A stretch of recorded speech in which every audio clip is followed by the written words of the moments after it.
Por favor, abram a Bíblia no Evangelho segundo São Lucas, capítulo 13. Vamos ler do versículo 22 até o 30, aquele texto famoso que fala da porta estreita. Ocorreu o dia 31 de outubro de 1517, quando Martinho Lutero, como já foi falado hoje, afixou as suas 95 teses na porta da igreja do castelo de Wittenberg, que fica ali na Alemanha. E ele fez isso protestando contra a corrupção e a venda de indulgências. Desde já eu faço um alerta. Muitíssimo daquilo contra o que Lutero protestou na igreja medieval, nós precisamos hoje protestar dentro do que nós chamamos de protestantismo.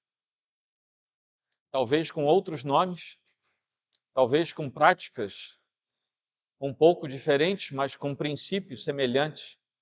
Nós precisamos ter cuidado, porque onde há ser humano, há também corrompimento. O objetivo dele era focar no arrependimento verdadeiro, conforme acabamos de perceber que Lucas, capítulo 13, fala, não apenas em práticas religiosas, não apenas nos ritos, mas no que partia do próprio coração. Quando pensamos em Europa do século XVI, aquela viradinha da Idade Média para a Idade Moderna, que alguns registram como sendo exatamente no ano 1500, outros entendem que foi no ano de 1492, mas apenas por registros históricos, nós entendemos que essa virada da Idade Média para a Idade Moderna causou também algum frenesi na própria sociedade. E apesar da intensa religiosidade que ainda havia na Europa daquele tempo, faltava abertamente um coração que fosse de fato arrependido diante de Deus. O problema na Europa medieval não era a ausência de Deus nos lábios. As pessoas falavam de Deus, mas era a ausência de um coração quebrantado diante de Deus.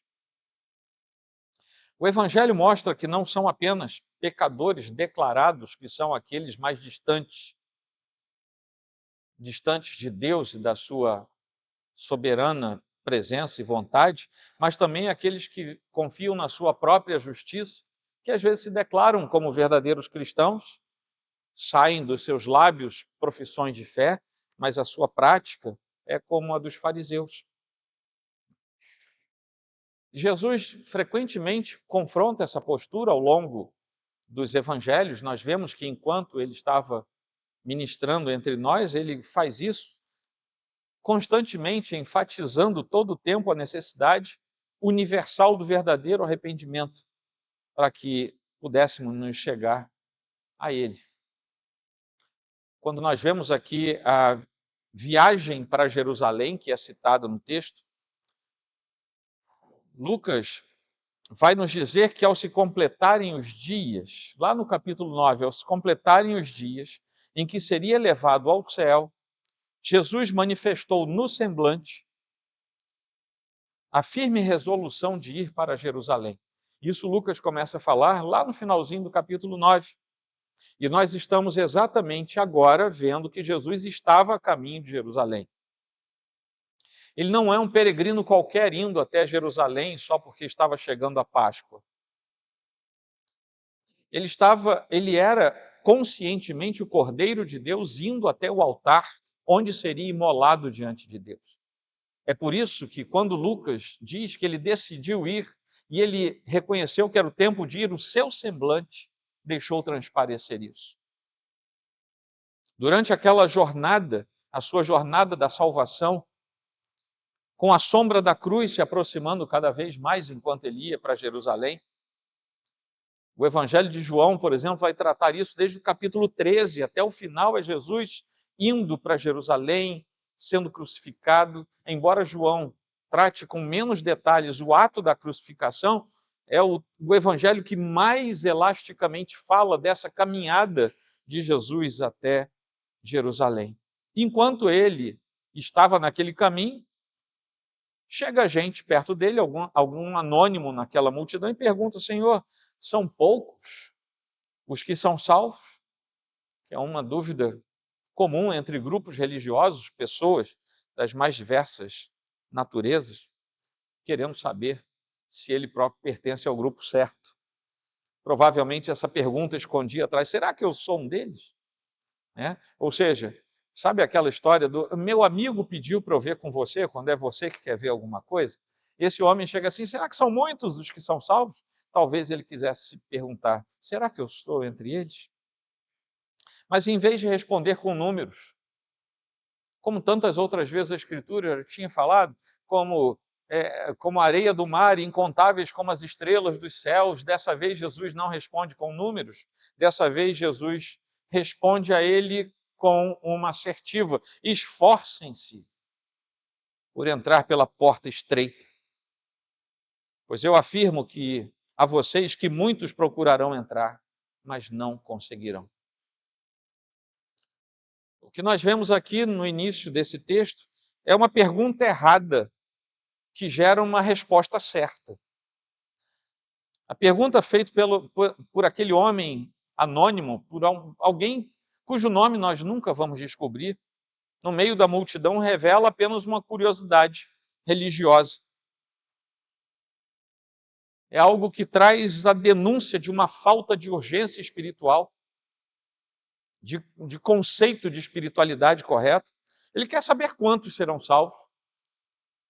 Será que a Norma é salva? Será que a Cris é salva? Veja, isso é só curiosidade, porque Deus nunca deu a competência a ninguém para saber se o outro é salvo. A Bíblia nos mostra indícios de salvação, mas ela nunca nos deu autoridade, nem mesmo alimenta a nossa curiosidade para a gente saber quem é e quem não é.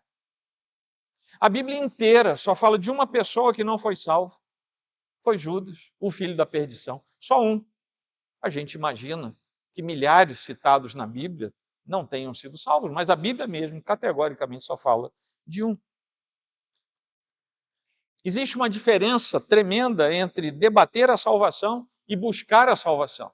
O que a Bíblia nos manda é buscar a salvação, não ficar debatendo a salvação de ninguém. Agora, muita gente na época de Jesus, assim como na época de Lutero, no início do século XVI, assim como em nossas igrejas comuns, evangélicas ou mesmo as reformadas, amam discutir sobre religião, vão para o Facebook arranjar confusão por causa da religião. Você já deve ter visto isso por aí. O sujeito leu 3 palavras sobre reforma e acha que já é João Calvino, vai para o Facebook, para o Instagram, brigar com todo mundo. Nós amamos debater os pontos da eleição, a natureza da expiação, a estrutura da igreja, o que é justificação. A gente ama debater essas coisas, são lícitas. E a gente precisa saber. Mas a Bíblia nunca mandou a gente debater essas coisas, essa é a realidade. A verdade é que poucos se humilham em agonia de alma perante Deus, perante esse Deus que é santo, sobre quem nós acabamos de cantar agora. E Jesus, então, sabiamente redireciona aquela pergunta de forma magistral. Ele a move do especulativo. Quantos que o homem usa para o pessoal? É como se Jesus dissesse, e você? Você está se esforçando? Jesus, retoricamente, joga a pergunta de volta para aquele homem. Ele muda o foco da observação para a participação. Você não tem que ficar olhando os outros, você tem que saber se você é. A teologia reformada sempre ensinou essa tensão com muita clareza. A doutrina da eleição soberana por parte de Deus, está lá em Efésios 1, eu sempre cito esse capítulo, não é de forma alguma uma desculpa que nos é dada para a passividade humana. Não é um convite a uma especulação arrogante. Nós não fomos chamados para dizer, bom, se eu sou calvinista, você que é arminiano, você não tem parte comigo no reino dos céus. Não é isso que a Bíblia manda a gente fazer. Nós podemos olhar para a Escritura e dizer, bom, eu tenho convicção pela Escritura, que a doutrina que eu defendo é de fato sã, e eu acho que ela é mais passível de ser a boa interpretação da Escritura. Mas eu jamais posso dizer que outro cristão, que também é lavado e remido no sangue do Cordeiro, mesmo que ele entenda diferente de mim, não vai ser um cristão verdadeiro. Eu sou eleito, você não é, porque você não acredita como eu. Pelo contrário, o que nós temos é a certeza de que Deus salva, e a certeza de que Ele chama, e que Ele salva aquele que Ele chama, e Ele o faz de modo soberano, mesmo que nós entendamos que fomos totalmente passivos ou que participamos na salvação. Eu não entendo daquela forma, mas Deus não me chamou a estabelecer uma contenda no meio da sua família. A soberania divina não elimina a nossa responsabilidade, e nós precisamos entender que a salvação é uma porta estreita precisamente porque ela é exclusiva de Cristo. E aí, cada vez mais eu trago de volta para dentro da nossa forma de reconhecer a sã doutrina. E é por isso que quando nós voltamos para a reforma, nós nos deparamos logo de saída com solos Cristos, somente Cristo, não há outro caminho. Ele próprio diz em João 14:6, e se não há outro caminho, não há possibilidade de eu participar na descoberta daquele outro caminho, mesmo que eu pense diferente disso. Não há mérito humano, não há indulgência papal, como acontecia na Idade Média. Não há um perdão assinado por algum ser humano que diga que Deus já fez aquilo. Isso não existe, nem na Idade Média, nem hoje. E quem quiser assinar em nome de Deus, esse sim, estará em maus lençóis com o próprio Deus. Nós não somos salvos por tradição eclesiástica, não somos salvos pela membresia numa igreja, nem mesmo numa igreja saudável. Eu posso dizer para vocês, sem me ufanar disso, que esta é uma igreja cujo púlpito é saudável. Mas você pode ser membro daqui e não ser salvo. Porque a sua relação última é com Deus. A igreja é um meio pelo qual Deus se manifesta a você e você manifesta a sua comunhão, tanto com Deus quanto com os irmãos. Mas a igreja não salva. A igreja visível não salva. Nada substitui a fé viva, genuína e verdadeira em Jesus Cristo. Nenhuma coisa. E aí vem um segundo ponto que Jesus fala, que é a porta estreita e o chamado a um esforço. E aí parece uma contradição com o que eu acabei de falar, não há nada que possamos fazer, não há mérito. Como é que Jesus vai lá e diz, esforcem-se por entrar pela porta estreita? A resposta de Cristo é um imperativo, esforcem-se. E a palavra grega, lá do original, que eu não vou ficar aqui falando dos princípios da exegese, quem quiser aprender mais isso, vem às quintas-feiras. Quem é que vem aqui às quintas-feiras? Pronto, vamos aprendendo às quintas-feiras. Domingo não é dia disso. Mas tem uma palavrinha grega que eu vou ter que falar qual é, porque vocês vão entender de onde é que veio uma palavra que você fala em português. Agonizeste é uma palavra grega que está aqui no imperativo. Adivinhem que palavra em português vem daí? Hein? Agonizeste. Qual é a palavrinha em português que você fala? Que começa igual? Agonia. Vocês já tinham falado isso? Então estou ficando surdo. Orem por mim, irmãos. Estou ficando surdo. É daí que vem a nossa palavra, agonia. Esse esforcem-se, lá no grego, é mais ou menos agoniem-se. E é por isso que eu tive que falar isso aqui, porque senão não faz sentido. Não representa um esforço casual, mas representa um esforço, essa palavra era usada naquele esforço atlético, naquele esforço que leva a pessoa ao limite. Quando, vocês sabem por que existe uma corrida chamada maratona, né?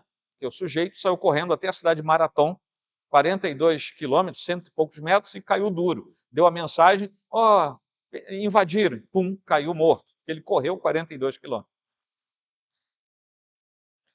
Sabe qual é a palavra para ele ter chegado lá daquele jeito? Essa mesma aqui. O soldado, ele ia para a guerra, ele lutava até não ter mais forças. Algumas vezes a sua mão ficava agarrada na manopla da espada, ele não conseguia abrir a mão. Você imagina horas batendo uma peça de metal pesado. Algumas espadas podiam chegar na Idade Média a pesar 13 a 15 quilos. Você imagina você passar horas. E se você parasse, você morria porque alguém acertava você. Isso levava alguém ao extremo. O que o texto de Lucas está nos dizendo é: você precisa ir ao extremo em busca daquilo que vai fazer você entrar no caminho certo. Mas não é por sua força, o caminho se abre e você faz tudo o que é possível fazer, é a sua parte, é a sua responsabilidade. Não queira ser crente de qualquer jeito. Trocando em miúdos é isso, você quer entrar pelo caminho, o caminho é estreito e você vai ter que se esforçar até os limites da sua existência. Porque o Senhor deu tudo, Ele deu a própria vida, Ele derramou o sangue. Era isso que a reforma estava dizendo. Não é possível que esse culto que a gente vê aqui na Idade Média seja de fato o culto que agrada a Deus. Não é possível. Não é possível que a gente entre nas igrejas e a gente seja passivo, ouvindo um sujeito de costas falando em latim. Não é possível. A gente não entende nada, a gente não participa de nada, a gente não cresce. Não é possível. E os reformadores, incomodados com aquilo, começaram a pensar. Vocês terem uma ideia, quando o apóstolo Paulo diz combati o bom combate, ele usa o mesmo verbo. Eu fui até o final. Não tinha mais fôlego. E o alerta de Jesus aqui se torna claro, ao descrever o momento em que a porta se fecha e muitos vão ficar do lado de fora.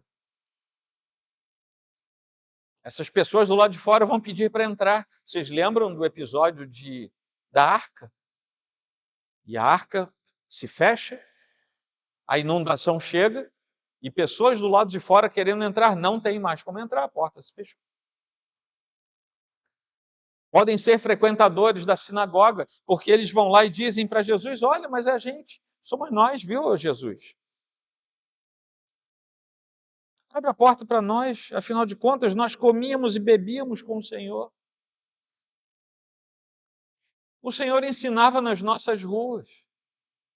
Eu estava lá na igreja, eu até participava da ceia, eu comia e bebia com o Senhor. O Senhor não ensinava através das pregações, através até da vida dos irmãos, o Senhor me ensinava, eu aprendia. E aí Jesus vira para ele aqui no texto, simbolizando o Senhor, ele vai dizer: não sei de onde vocês são.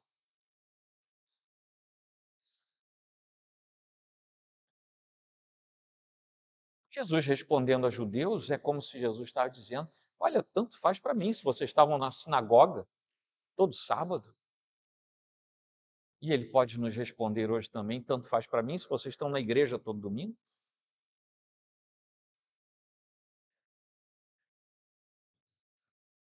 Eles confundiram proximidade física, talvez até geográfica, né?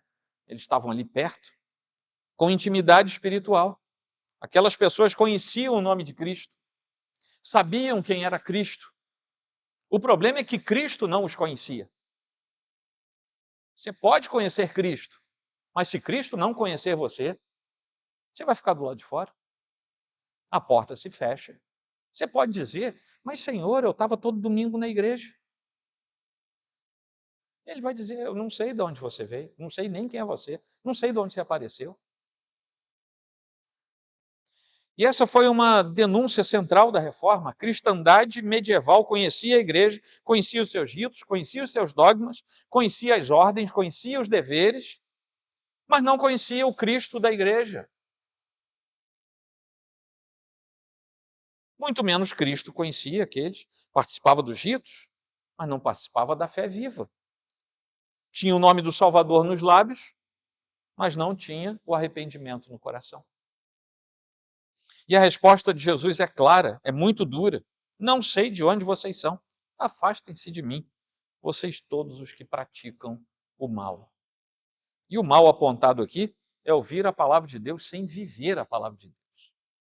Meus irmãos, vocês querem coisa mais comum nos nossos dias do que as pessoas que muitas vezes se arvoram o direito de se chamarem de cristãos e que falam e pregam e oram,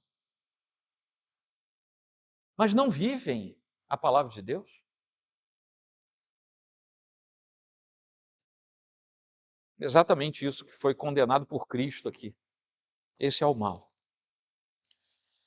Sola fide é mais um princípio central da teologia reformada que aparece nesse âmbito, que serve como um alerta: ninguém pode ser salvo pelas obras, ninguém pode ser salvo pelo que faz ou pelo que deixa de fazer, mas é salvo pelo pertencimento ao próprio Cristo, não pelo pertencimento a uma tradição, mas ao próprio Cristo.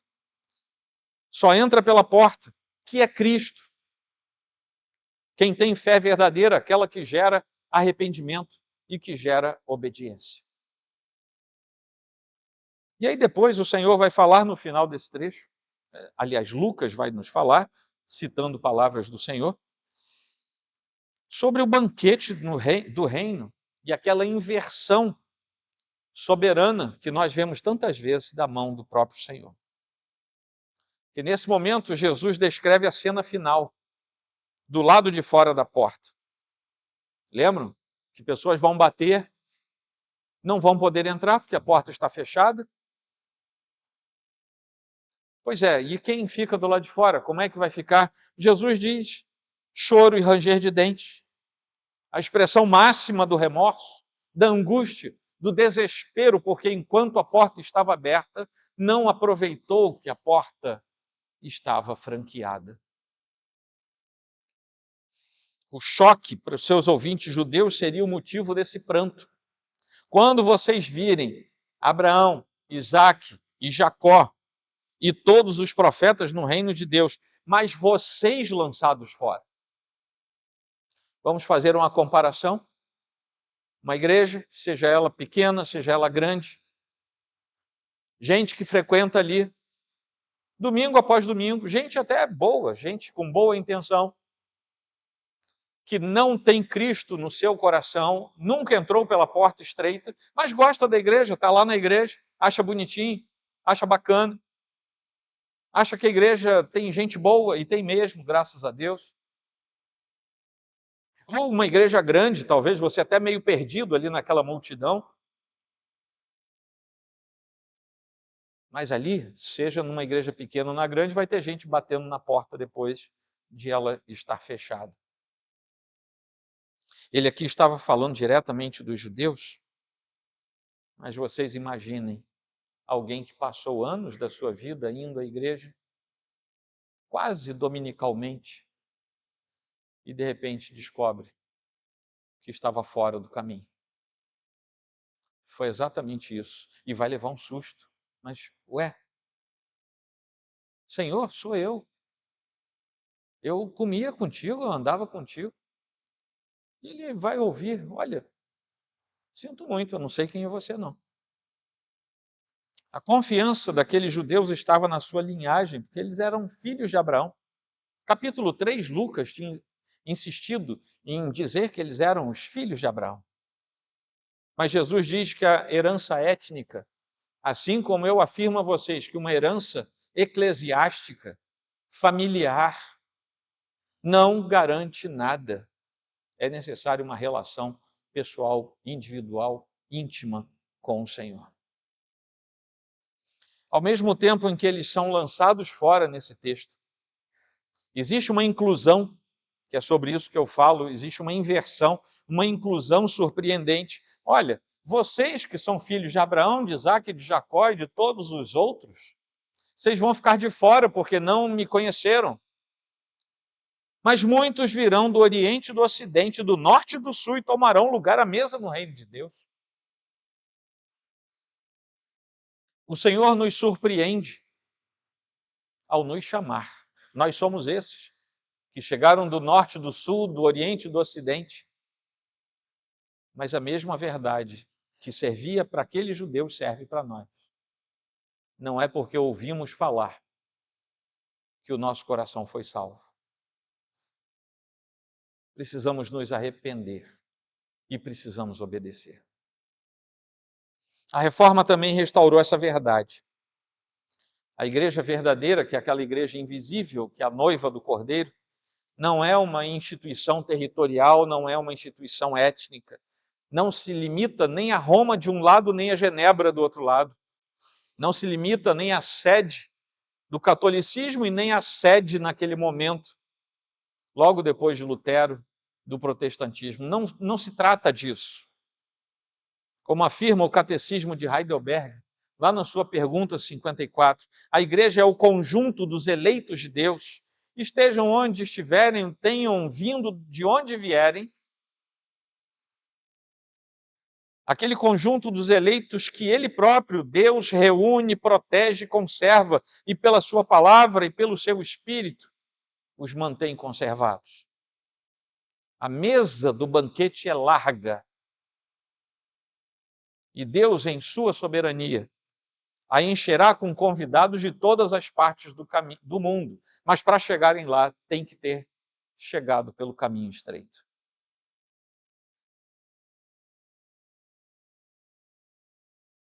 Eu me lembro quando era novo, rapaz, eu trabalhava viajando muito, já falei isso para vocês aqui, e tinha um restaurante lá em Fortaleza que eu gostava de ir. Não deve existir mais, eu estou falando de mais de 30 anos.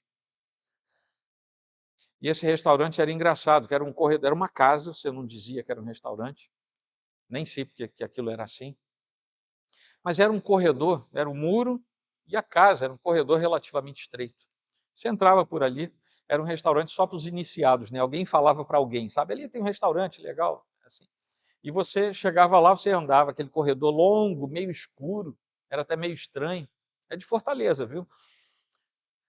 E lá atrás, abria. Era um quintal enorme, tudo iluminado. E servia a melhor lagosta que eu já comi na minha vida. E lá era barato, né? Não era que nem aqui. O banquete do Senhor vai ser assim. Ele é grande, ele é largo, ele é imenso. Mas para chegar lá, a gente tem que ter chegado pelo caminho estreito. Jesus encerra isso destacando a inversão dos valores no reino de Deus. Há últimos que serão primeiros, e primeiros que serão últimos. Os primeiros são aqueles que confiam em sua posição, em sua religiosidade, em sua moralidade, em sua integridade, como os fariseus e os escribas. Já os últimos, que vão se tornar os primeiros, são os publicanos, as prostitutas, os gentios, os pecadores, que Jesus veio chamar. E que dependem unicamente da graça, porque não tem nada para dizer, eu posso ser salvo, porque eu sou judeu, porque eu sou bom, porque eu sou fariseu. Não podem falar nada. Como aqueles dois homens orando em praça pública: Senhor, tem misericórdia de mim. Olha, se o Senhor não tiver misericórdia de mim, eu estou lascado. Esse vai ser o primeiro. E o outro que ora: ó Deus, veja como sou bom. Não sou como aquele sujeito ali, não.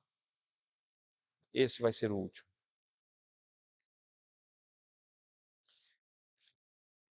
A reforma apresentou essa porta estreita.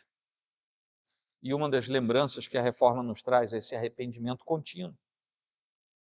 A reforma começa com o barulho de um martelo batendo numa porta. Enquanto aquele som se ouvia, as 95 teses eram afixadas, mas o som que ecoou pelo mundo depois disso não foi o ferro batendo na madeira, foi o chamado do Evangelho à real conversão.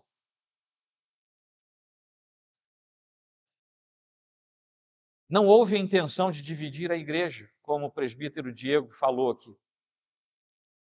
Era convocar o povo de Deus para reparar problemas que eram verdadeiros e estavam acontecendo. Assim como nós precisamos olhar para a nossa própria casa espiritual e precisamos ter a humildade diante de Deus de reparar os problemas nas nossas igrejas.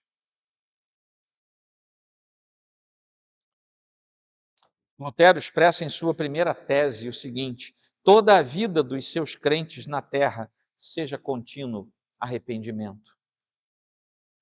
Isso é o eco de Lucas 13, 5, começo desse capítulo, que vai dizer: se não se arrependerem, todos vocês também perecerão.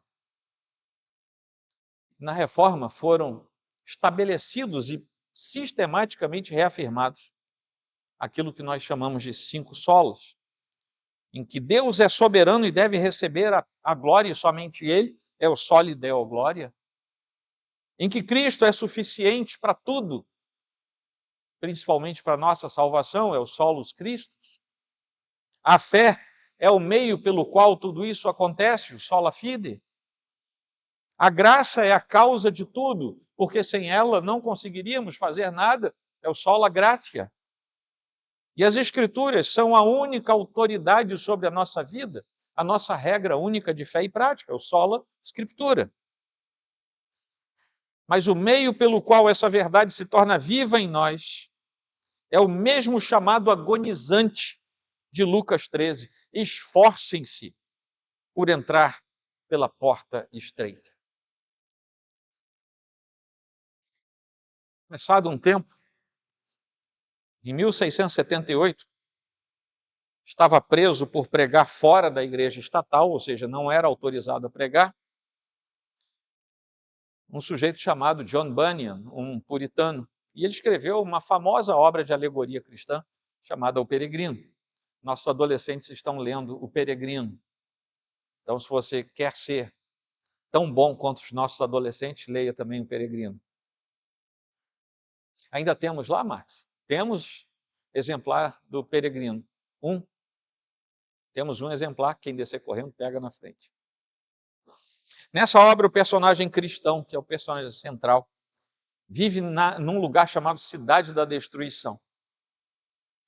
E ele é atormentado pelo grande e pesado fardo do seu pecado e da sua culpa. Isso tem tudo a ver com Romanos 7. Ele está desesperado, então, e ele pergunta: o que farei para ser salvo? E aí um homem chamado evangelista aparece perto dele, e em vez de indicar rituais, em vez de indicar templos, em vez de indicar macetes para ele ser salvo, ele aponta para uma pequena porta que está em campo aberto, e ele orienta o cristão a correr até lá, a ir rápido até lá, porque lá ele vai receber instruções adequadas. E a jornada de cristão vai depender de ele se esforçar, de ele correr, e agora eu vou usar aqui a palavra que estávamos usando, de ele se esforçar, de ele correr com agonia, ou seja, até o limite das suas forças para chegar naquele lugar, para chegar àquela porta, porque ali ele teria as instruções de como ele seria salvo. O ponto central da alegoria de Bunyan é exatamente esse: a porta é estreita demais, porque ele estava carregando os fardos da sua culpa, do seu pecado, a porta era estreita demais, ele não tinha como passar pela porta. Lá em Portugal tem um mosteiro e tem uma porta fininha. E aquilo ali era o seguinte: essa porta fininha era a única entrada para o refeitório.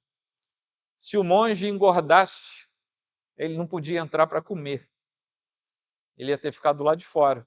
Automaticamente, se ele ficasse muitos dias, quem sabe semanas, naquele jejum forçado, ele ia findar emagrecendo e ia conseguir passar depois de novo.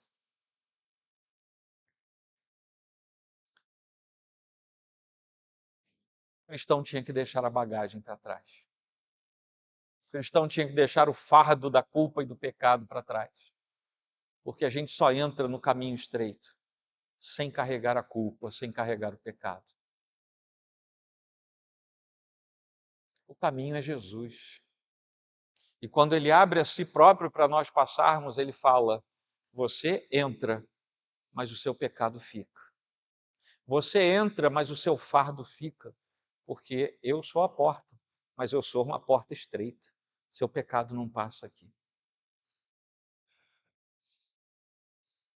Qualquer bagagem tinha que ser deixada para trás na cidade da destruição, no meio do campo, em qualquer lugar. A porta é estreita, porque ela exige que o peregrino entre sozinho, despojado da sua justiça própria, despojado dos seus eventuais e pseudo-méritos. Esse é o primeiro ato, é a renúncia ao que a gente carrega. E vejam, o Senhor Jesus, quando nos convida para passar por Ele, que é a porta, Ele não diz quais são os pecados que devem ficar do lado de fora. São todos os pecados. E quando você deixa os seus pecados do lado de fora, você não tem mais autoridade para questionar se Jesus fez ou não fez a obra em você. Não tem tamanho do pecado. Ficou do lado de fora. É a confissão de que nenhum dos seus pertences, nenhuma das suas justiças, nenhuma das suas tradições, nenhuma das suas intenções, nenhuma das suas querências pessoais acompanhou você. Você entrou sozinho, deixou tudo lá de fora. A reforma recuperou esse chamado do evangelista à igreja da época, com o ato de apontar para longe dos palácios, longe das relíquias, longe dos méritos humanos, e simplesmente nos tornarmos simples diante de Deus. Desnudados da nossa velha natureza, agora entrando pelo percurso da nova natureza, deixando os fardos ao pé da cruz e andando livres, porque Ele próprio que disse que era o caminho, a verdade e a vida, foi Ele quem nos deu a notícia de que se Ele nos libertasse, verdadeiramente nós seríamos livres.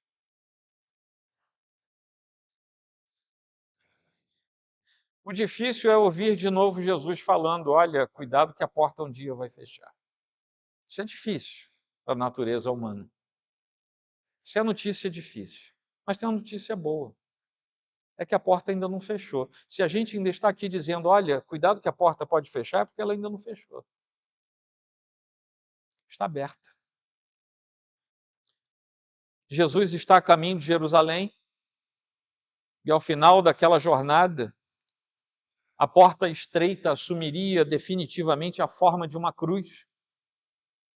E naquela cruz ele mesmo se tornaria passagem entre o céu e a terra, entre o pecador perdido em suas mazelas e pecados e um Deus totalmente santo e justo. Seria a tramitação entre o juízo e a graça, o juízo que nós merecemos e a graça que é derramada sobre nós.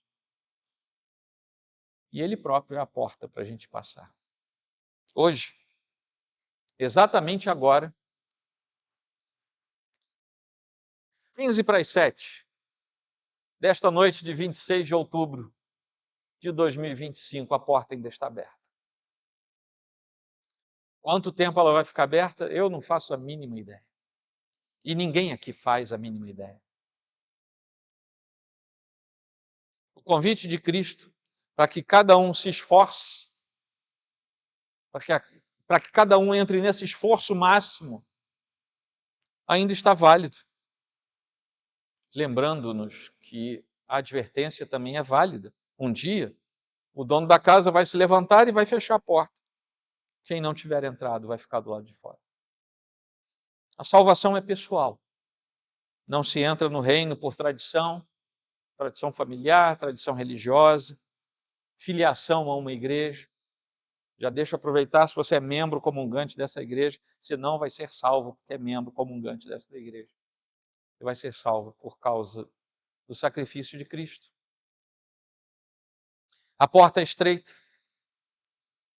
Solos Cristos, somente Cristo, mas a mesa do reino é larga, é ampla, e recebe pecadores arrependidos de toda tribo, língua e nação, como a gente vai ver lá no Apocalipse. E assim como o apóstolo Paulo nos exorta, eis agora o tempo oportuno, eis agora o dia da salvação. 2 Coríntios 6:2. Prestem atenção de novo. Eis agora o tempo oportuno. Eis agora o dia da salvação. Isso quer dizer de novo, a porta ainda está aberta.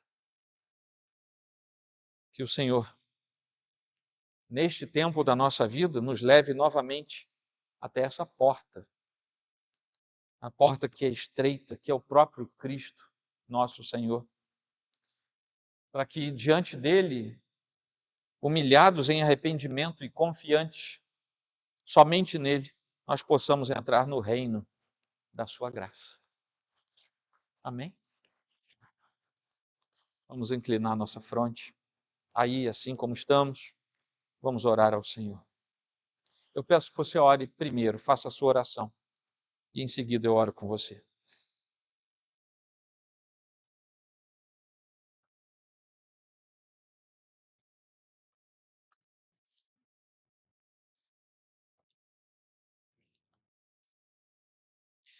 Senhor, a tua palavra nos diz que é o homem para que te lembres dele. Quem somos nós para que o Senhor nos fale, nos advirta, para que o Senhor nos lembre da nossa condição e o Senhor, mais uma vez, abra a porta e o convite seja feito. Em oração, Senhor, nesta noite aqui, todos que estamos aqui, estejamos pelo caminho que é estreito, esforçando-nos por andar nele. Não de qualquer jeito, mas no limite do nosso esforço, que não nos conduzirá a mérito pessoal, mas a seriedade com que trabalhamos a nossa vida diante de Deus. Não permita ao Senhor que qualquer pessoa aqui saia daqui nesta noite, estando do lado de fora. Para que não acontecendo que, ao se fechar a porta, eles fiquem de fora da tua salvação.